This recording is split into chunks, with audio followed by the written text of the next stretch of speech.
Hello friends, welcome to sports allrounder YouTube channel. Cricket பேசலாமா? இயர்ஸ் நேற்று இந்தியா தோத்துட்டாங்க ஆஸ்திரேலியாட்ட 7 விக்கெட்ஸில். அதை பற்றி பார்ப்போம். அதுக்கு முன்னாடி எல்லாருக்கும் ஹாப்பி தீபாவளி. என்ஜாய் பண்ணுங்க நல்லா தீபாவளியா. Happy Deepavali to you and to your family. Right, Australia toss ஜெயிச்சு ஃபீல்டிங் எடுத்துக்கிட்டாங்க ரைட்ஃபுல்லி. ஏன்னா ஓவர் காஸ்ட் கண்டிஷன் இருந்தது. அண்ட் இந்தியா 136/9 அவ்வளோதான் எடுக்க முடிஞ்சது. 26 ஓவர் மேட்ச் ஆச்சு. எடுத்தோடனே இது 26 ஓவர் மேட்ச்னு தெரிஞ்சுதான் அவங்க ஸ்டார்டிங்லேருந்து ரன்ஸுக்கு போவாங்க. 180 கூட போயிருக்கலாம். 50 ஓவர்னு ஆகும்போது lot of disturbance by rain, mini interruption. போகிறாங்க வராங்க. ஒரு ஸ்டேஜில் 49 ஓவருன்னாங்க, அப்புறம் 36ன்னாங்க, கடைசியில் 26ன்னாங்க. இது கண்டிப்பாக மொமெண்டம் வந்து இந்தியா அது ஸ்டாப் ஆகிடுச்சு. இதனால போலருக்கு பிரச்சனை இல்லை, பட் பேட்ஸ்மேன் வந்து செட்டான பேட்ஸ்மேன் போயிட்டு வரணும்னா கஷ்டம். அண்ட் நான் என்னோட ப்ரிவிலேஜ் சொல்லியிருந்தேன், எடுத்து பாருங்கள், எண்டு கார்டில் வைக்கிறேன். இந்த பிச்சு பர்த் பிச்சரோட சாயில் இஸ் ஸோ ஹார்ட். அந்த கிராஸ் கவரில் இருக்கும்போது ஃபாஸ்ட் பவுலிங் பயங்கரமாக மூவ் ஆகும். Ball in swing out swing, ஏரில் கூட ஸ்விங் பண்ணுவாங்க. Specially Mitchell Starc, Hazlewood and all. Set ஆகிட்டு தென் யூ கோ ஃபார் ஷார்ட்ஸ்ன்னு. பட் நான் எதிர்பார்த்த மாதிரியே தான் தி வென்ட் ஃபார் ஷார்ட்ஸ் இந்த பிகினிங்லேயே. 25/3. Rohit Sharma 8, Virat Kohli 0, Gill 10. And rain, we cannot blame rain for them. ஏன்னா இவங்க அவுட் ஆனதுக்கப்புறம் தான் ரெயினே வந்தது. அப்புறம் வந்து ஷ்ரேயஸ் ஐயர் 11, ஐஎஸ் ஸ்கோரே கேஎல் ராகுல் தான் 38, Axar Patel 31. 5th wicket partnership மட்டும் ஒரு 40 ரன் எடுக்க முடிஞ்சுது. அண்ட் சேஸ் அப்போது ஆஸ்திரேலியா ஹேட் அன் அட்வான்டேஜ். ஏன்னா அவங்களுக்கு முன்னாடி ஸ்கோர் தெரியும், 137 தான் target. So Marsh captain not out, 46 not out. And Philippe அவர் ஒரு 37 எடுத்தார். Comeback series for Rohit and Kohli disappointing தான். அண்ட் ரோஹித்து கூட வெரி குட் டெலிவரி வந்தது, செகண்ட் ஸ்லிப் நிக் ஆகி போனது. பட் விராட் கோலி கொஞ்சம் லூஸ் ஷாட் தான் சொல்லுவோம் அவரோட கேலிபருக்கு. கலியில் கேட்ச் பிடிச்சாங்க ஆஃப் சைடில்.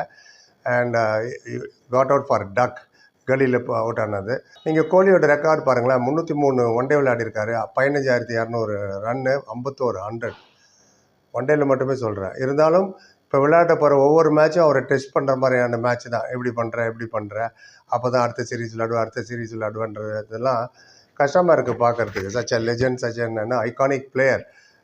சோஷியல் மீடியாவை இது வர டக் அவுட் இருப்பார், போகணும்னு சொல்லிட்டு இருக்காங்க. பட் கோலி அண்ட் ரோஹித் அவங்களோட டிசைர் வந்து 2027 வேர்ல்டு கப் விளையாடணுன்னு. தட் மீன்ஸ் எல்லா சீரீஸ்லையும் இவங்க பர்ஃபார்ம் பண்ணாலும் ஒழிய முடியாது. ஏன்னா வெயிட் பண்ணிட்டு இருக்காரு ஜிஜி, எப்போதுக்கு இவங்க வெளில போடலாம், யங்ஸ்டரை கொண்டு வரலான்னு. இவங்களுக்கு சரியான ரீப்ளேஸ்மெண்ட் இல்லை. இவங்களுக்கு replacement Nitish ரெட்டியா.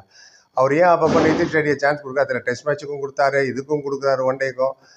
Bits and pieces போலிங்கை வச்சுக்கிட்டு ஆஸ்திரேலியாவெலாம் நீங்கள் அவுட் பண்ணவே முடியாது. ஸ்பெஷலி இந்த bowling attack, Siraj, Harshdeep Singh, Harshit Rana fast போலிங்கும், தெர் இன்னும் ஜடேஜா ஐயர். ஸோ அக்சர் பட்டேல் நல்லா போட்டார். பட் வாஷிங்டன் சுந்தர், நிதிஷ் ரெட்டிலாம் T20 வரைக்கும் ஓகே. இந்த பிட்ஸ் அண்ட் பீசஸ் பக்கம் 5 போலர் தேவை. எனிவே இந்த மேட்சை ரொம்ப ப்ளேம் பண்ண முடியாது இந்தியா. மழை வந்ததுனால மொமெண்டம் போயிடுச்சு. வாஷிங்டன் சுந்தரை வந்து சம்டைம் 2 ஓவர் தராரு, சம்டைம் ஃபுல் கோட்டா தராரு, சம்டைம் 8ஆம் நம்பரு, சம்டைம் 6ஆம் நம்பரு. ஒரு ஃபிக்ஸ்டு நம்பரே அவருக்கு இல்லை. அப்படின்னும் போது கஷ்டம் தான் விளையாடுறது. And beating Australia tough. Mitchell Starc, Hazlewood இருக்கிற வரைக்கும் டேஞ்சரஸ் சைடு தான் அது இவங்களுக்கு. சுப்மன் கில் கூட பாருங்களேன், லூஸ் ஷாட் தான் சொல்லுவேன். லெக் சைடில் போல் போட்டார் ஹேசல்வுட் 2 வாட்டி. அதே மாதிரி நெக்ஸ்ட் ஓவர் வந்து நேதன் எல்லிஸ் அவர் லெக் சைடில் போகிறாரு, கிளான்ஸோ ஃப்ளிக்கோ பண்ண போனார், காட் பேண்ட். லெக் சைடில் காட் பேண்ட் ஆகிறதெல்லாம் it looks ugly. And wicket taking ability நம்ம போலர்ஸ்ட்டை இல்லை. பும்ரா வேறு இல்லை, ஒன்று ஷமி வேறு போல். இவங்க சிராஜ், ஹர்ஷதீப் சிங் அதுவும் ஸ்கோர் வேறு கம்மி. அங்கே பாருங்கள், நான் ஃபாஸ்ட் பவுலிங் தான் ஹெல்ப் பண்ணணும்னு சொன்ன மாதிரி. Stark 1 for 22, Hazlewood 2 for 20, நேதர்லேண்ட் 1 for 29, Mitchell Stark 2 for 20. இவங்க மட்டுமே 6 விக்கெட் எடுத்துட்டாங்க ஃபாஸ்ட் பவுலிங், விழுந்த 9 விக்கெட்டில்.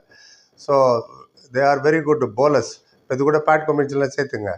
Anyway disappointing comeback for Rohit and Kohli தான் சொல்லுவோம். எனிவே இன்னும் 2 ஒன் டே இருக்குது, பார்ப்போம் அது என்ன பண்ணுவாங்கன்னு. அதில் நல்லா பெர்ஃபார்ம் பண்ணால் தான் சவுத் ஆஃப்ரிக்கா வருது இங்கே 3 ஒன் டே, அப்புறம் நியூசிலாந்து வருது 3 ஒன் டே. அதெல்லாம் அவங்களுக்கு சான்ஸ் கிடைக்கும்.